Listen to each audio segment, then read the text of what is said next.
खजनवा दे दो रानी मोरी खजनवा हो वायरल भजे लेकिन मुखिया जी के आवरा हो तो राजा जी खजनवा दे दो रानी हो कहनवा दे दो राजा जी खजनवा दे दो रानी हो कहनवा हो मुखिया जी कोनो कार्यक्रम में सोहर मंगल जरूर होके चाहिए काहे से कि कुछ बढ़िया हो जाए तो रोज आप तो मंच पे आ जाएंगे ठीक लगी ना ना ठीक ना लगी रोग खातिर गाओ दिन हमको से ठीक लगी ना मंच पे आ जाए सब समझो तो नहीं हो आई ना रोग महाराज बबुआ तो रोगा जी भइल बड़े अब कटोर आई आ सोहर मंगल फ्री में ना के वाला बाकी रोग देख ले आई तो राजा जी खजनवा दे दो रानी हो कहनवा दे दो राजा जी खजनवा दे दो रानी हो कहनवा दे दो पाजना मजीरा ऐसे पाजना मजीरा ऐसे हीरा रतनवा राजा जी खजनवा दे दो रानी हो राजा जी खजनवा दे दो रानी जी कहनवा दे बजा दो जुगाड़ भैया बजा दी हमारा बुझाता बबुआ सीम होई है नानाई तो सीम होई है नानाई तो सीम होई है हो इला नहीं के सितारा ई तो सीम होई है ओ से ऊपर पीए होई बिना जी लगे सितारा ऊपर पीए होई है वो से ऊपर पीए होई है वो दे दो रानी जी कहनवा दे दो राजा जी खजनवा दे दो रानी जी कहनवा दे दो मास्टर साहब हम चाहो कि जितना भी विश्वकर्मा पूजा तो फिर अगला साल आई और फिर प्रोग्राम अगला साल हो सुधीर भाई तो चाहो कि जितना हमके मित्र संगति बानी जाए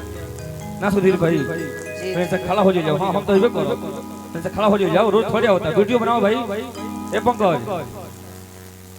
हाँ हाँ हाँ तुम खड़ा हो तुम नो खड़ा हो जाओ भाई हमारे तो वीडियो बनाओ पंकज वीडियो बनाओ तो खड़ा हो जाओ तब नो आई कमेटी के आइए ना बाबा भी चलो बाबा भी चलिए आई लोग आई सभी लाइन महाराज आओ आओ बाबा और होई देखो सुधीर तक समझ रही हूं भाई तो वीडियो बनाओ भाई बाबा के सामने हां आओ आइए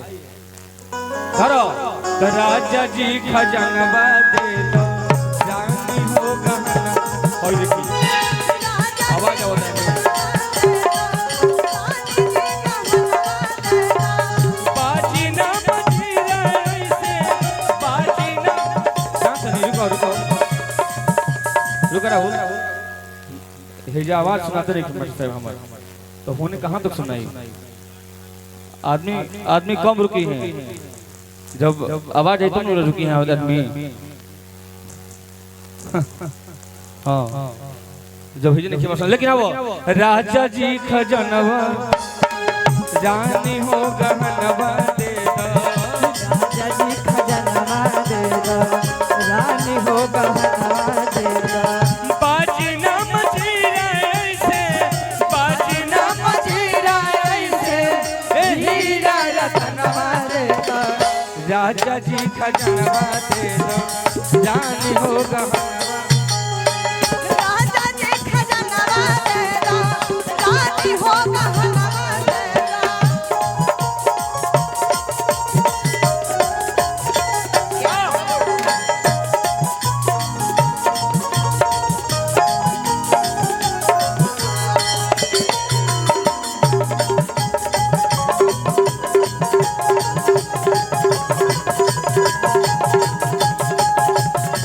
अब गाओ हाँ अब गाओ अब गाओ तो अरे किचन मामा रे आवो गाओ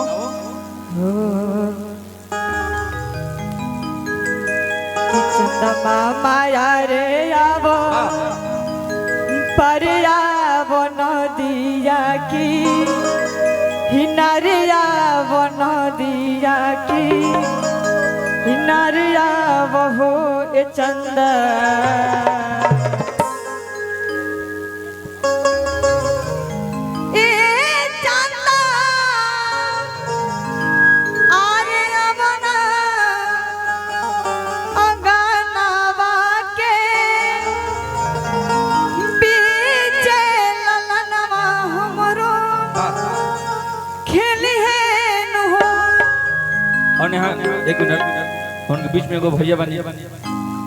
प्रभाकर भैया प्रभाकर से भैया ऋतिक चाहब के भैया से भी गवा दी जब भैया बैठल में इतना जानते नहीं कि भैया बैठल बनी गवा दो भैया से भी हाँ आई ना भैया आई लेकिन दुलार भैया को भाव